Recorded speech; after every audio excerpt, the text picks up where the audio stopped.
What's going on there, YouTube land and also some social media lands? Welcome to an all-new video. In this video, we're going to be doing a movie review of a new film that just came out last Friday.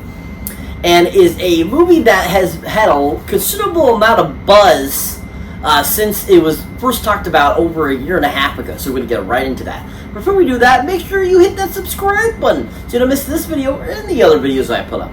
So as people, if you enjoy my content here on YouTube, definitely check out my other social media platforms such as Twitter, Facebook, Instagram, TikTok, all those great places. Pretty much post on a regular basis on most of them, so definitely check those out. As always, people, let's get right into this.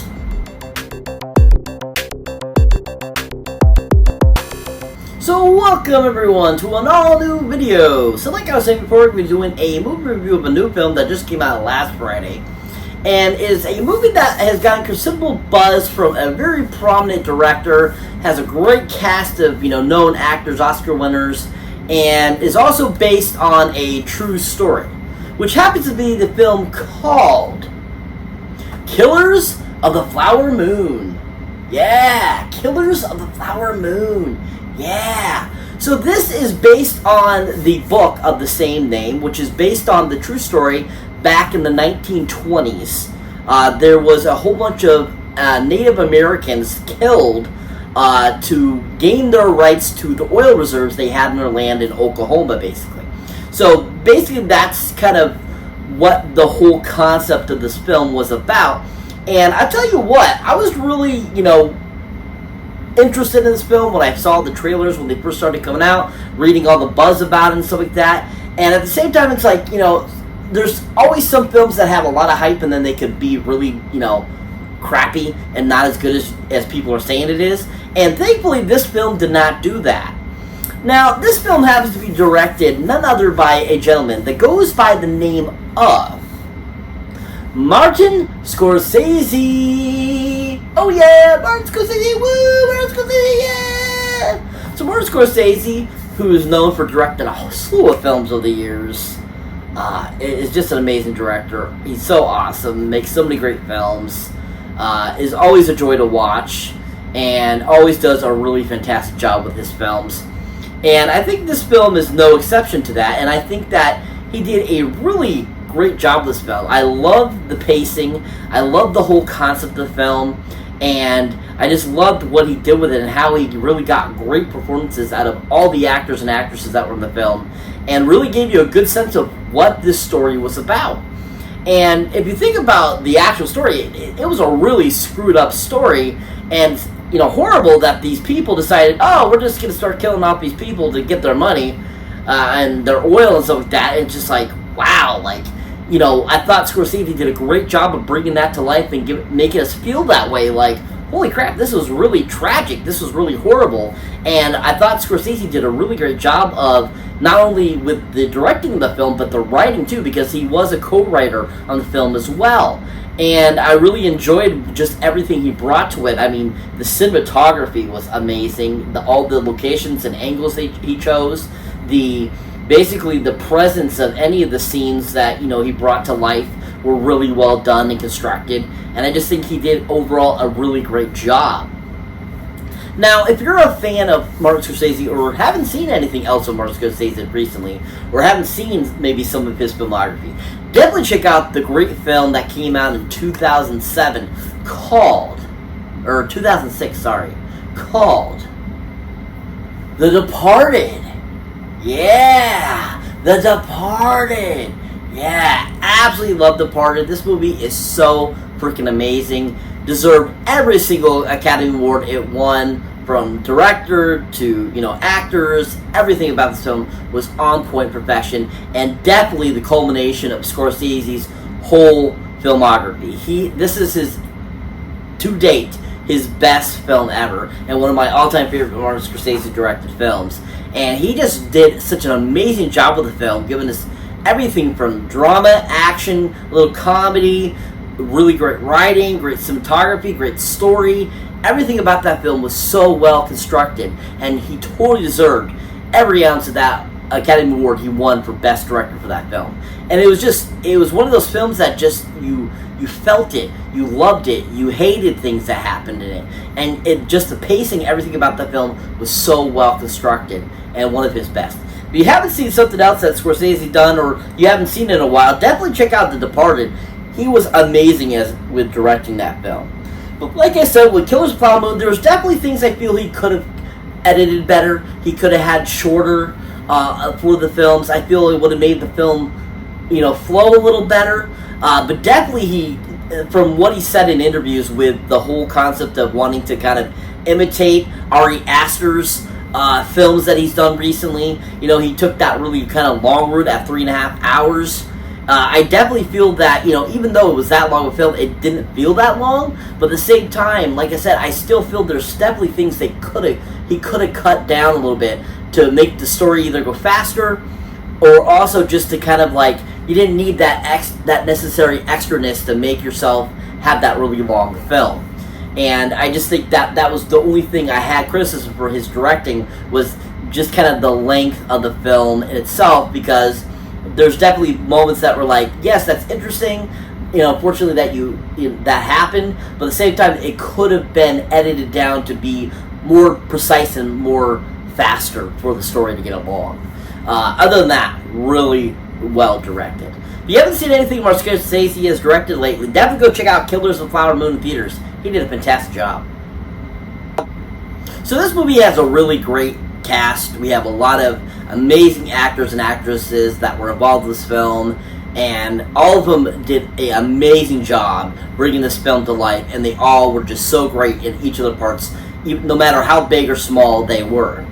Now, to start us off, this cast is none other than kind of like one of the main characters that's in this story, that, unfortunately, this guy, he really was kind of, just as bad as his uncle. And that, of course, is the master actor, Mr.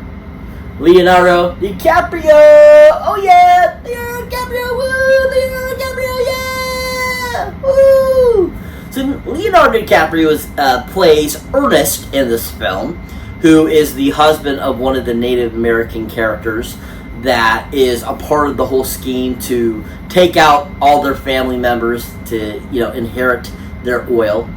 And I thought Leonardo DiCaprio did a great job with the character. I really enjoyed the approach he took to it.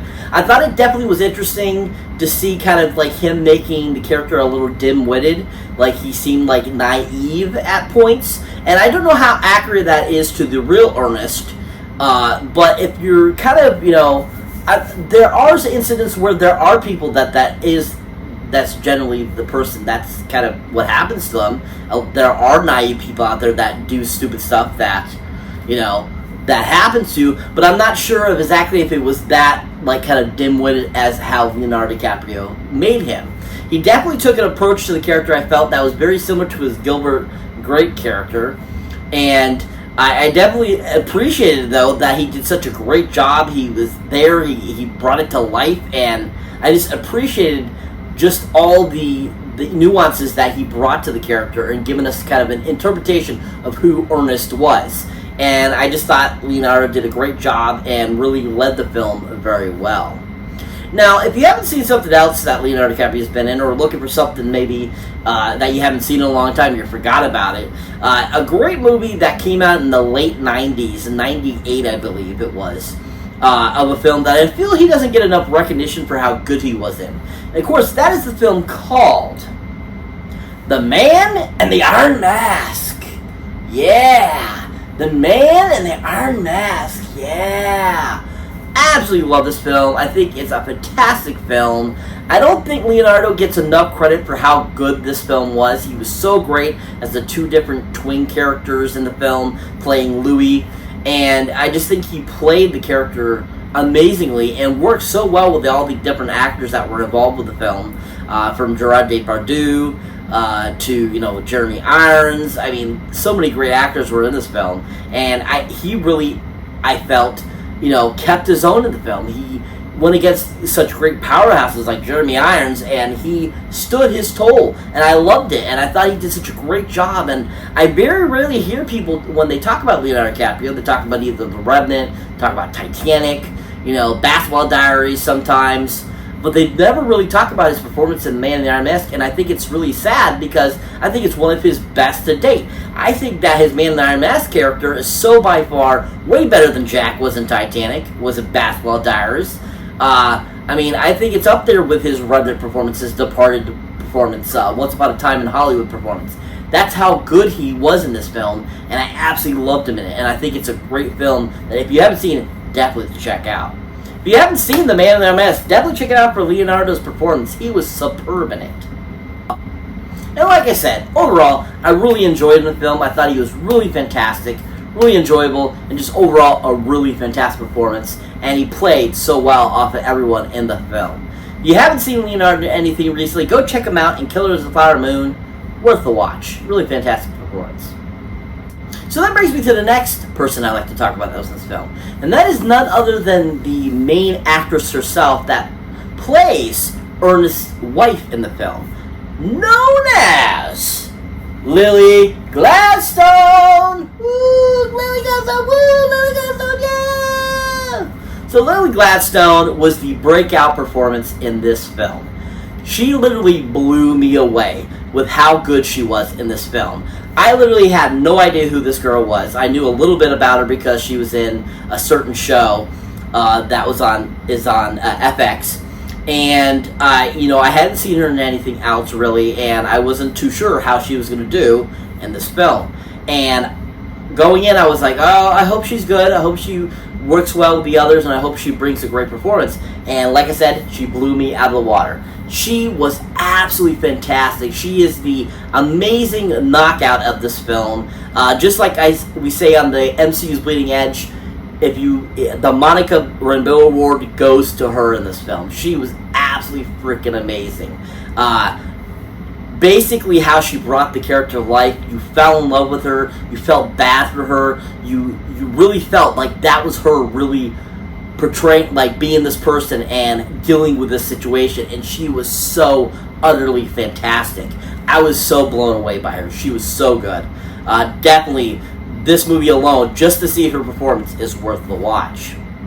Now, like I said, I haven't seen her in anything else, except briefly in a couple episodes of a TV show that she was in, and she played a guest recording role in the show, and that, of course, is the show called FXs Reservoir Dogs. Yeah, Reservoir Dogs. Yeah. Now, from what I watched of the show was pretty funny, pretty decent, and a pretty decent show. And I absolutely, like, the few episodes I watched, she was actually in it, and she was absolutely amazing in the role. She played a really interesting character. She played a mom character, and it was one of those kind of nurturing performances again, similar to her character in Killers of the Flower Moon. And I just thought she was really good. And after seeing her in Killers of the Flower Moon and looking back on her performance in Reservoir Dogs, I was like, wow, she really does have a lot of great talent. And I was super impressed with her. I can't say enough good things about Lily. She was absolutely amazing. She's gorgeous. She does a great job. She brings to life her characters, and she really has a lot of potential to be a great actress going forward. Really looking forward to seeing more from her. If you have not seen Lily Gladstone or anything, definitely go check her out in Killers of the Flower Moon now. She was absolutely fantastic, amazing, and overall a great and amazing perfect performance. Definitely Academy Award winning performance. If you haven't seen her yet, go check out Killers of the Flower Moon. She's worth the watch. So that brings me to the final actor I like to talk about that was this film, and that is none other than the other main person that was involved in this giant scam to basically inherit all this oil money. And that, of course, is the amazing, awesome actor, Mr. Robert De Niro! Yeah, Robert De Niro! Woo! Robert De Niro! Yeah! Robert De Niro is, of course, an iconic, amazing actor. He has been in so many things over the years. You might recognize him, of course, from films like The Deer Hunter, Cape Fear. You might recognize him from The War with Grandpa more recently. You might recognize him from a slew of, other comedy films over the years. Analyze This, Analyze That. You might recognize him from a slew of, big films, Taxi Driver, etc. And De Niro is just a really amazing actor that really brings a greatness to his characters, and it's always amazingly performed. He never lets down. He always gives us a really superb performance, and it's always super enjoyable to watch. And once again, he brought a greatness to his character in this. He played a really great evil kind of dick character that was on point, and he just was so amazing in this film. I loved his relationship with, DiCaprio's character, with, the guy that played DiCaprio's brother in the film, his relationship with all the Native Americans that are in Oklahoma at that time that he was, saying he was actually nice to, and, he cared about them when he really just wanted their oil and money. And he just really brought out who this guy could have been. I mean, we honestly don't know exactly, how he was actually, acted and all this kind of stuff. But from, I'm sure references from people that were around the time, I'm sure that kind of interpretation was kind of brought. And so, unfortunately, that's the interpretation we got from De Niro's performance. And I thought it was really on point, and especially for a person that would be orchestrating such a atrocity in, Oklahoma at that time. And I just really appreciated what De Niro did with it. I love that he didn't shy away from the character, that he gave it his all, and that he really embodied the character and gave us a really overall great performance. Now, if you haven't seen anything else De Niro has been in, or just haven't seen anything of his, or haven't seen something in his long time, definitely a great film you should rewatch or check out. Is a great 2000 film that is, I think, the pinnacle of his comedic performances. And that, of course, is the film called Meet the Parents. Oh yeah, Meet the Parents. Oh my god, this movie is so freaking fantastic. He's so awesome in it. He's absolutely hilarious as his Jack character in the film, being the future father-in-law of Ben Stiller, playing Terry Polo's dad, being married to Blythe Danner, and he is just so freaking awesome in this film. I love his Jack character, so super funny, and just wasn't something I was accustomed to see De Niro play until I saw him in that, and I absolutely fell in love with him having comedic chops. And I absolutely love that he did that. I love that, especially comedy for him, I think is his best forte. He is so freaking good at it. And I just absolutely loved him in it. I thought that it really showed how great of an actor he is. He could go from such a drama, tearjerker like Deer Hunter, to doing a comedy like Meet the Parents. It was absolutely a feat, I think, of his acting ability. He was just so fantastic. If you haven't seen Meet the Parents for De Niro, or if you haven't seen De Niro in something, definitely check him out, Meet the Parents. He was so amazing in it. And overall, like I said, I just really enjoyed him in Killers of the Flower Moon. I thought he was fantastic, did a great job, and I think he worked really well with everyone in the film. If you haven't seen anything new recently, go check out Killers of the Flower Moon for De Niro's performance. He was amazing. So what is Killers of the Flower Moon about? Basically, like I mentioned earlier in this review, it's basically about the true story about these Osage American Indians that were struck oil in the early 1900s and became super rich, and people saw all the wealth and thought that they could come up with a better way to get this money, and decided to come up with basically a plan to kill off all the people, get in with them before they kill them off, so that they can inherit all that money and oil, and basically take over this portion of Oklahoma.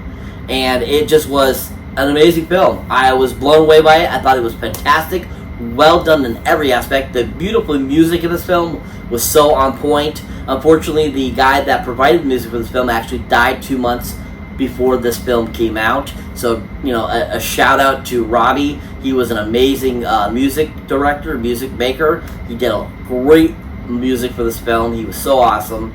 He also was a frequent collaborator with Martin Scorsese too as well. And overall, just such a really fantastically done film. Can't recommend it enough. Definitely check it out, people. It's worth the watch.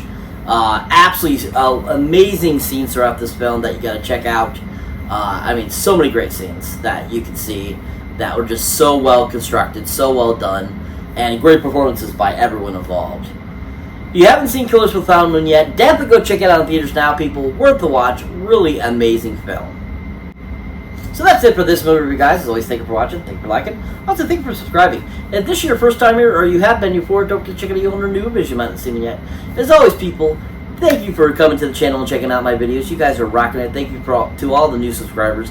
Don't forget to check out my Patreon page, where I got some great accoutrement you haven't seen here on my YouTube channel. As always, people, thank you for support. You guys are rocking it. As always, catch you in the next one.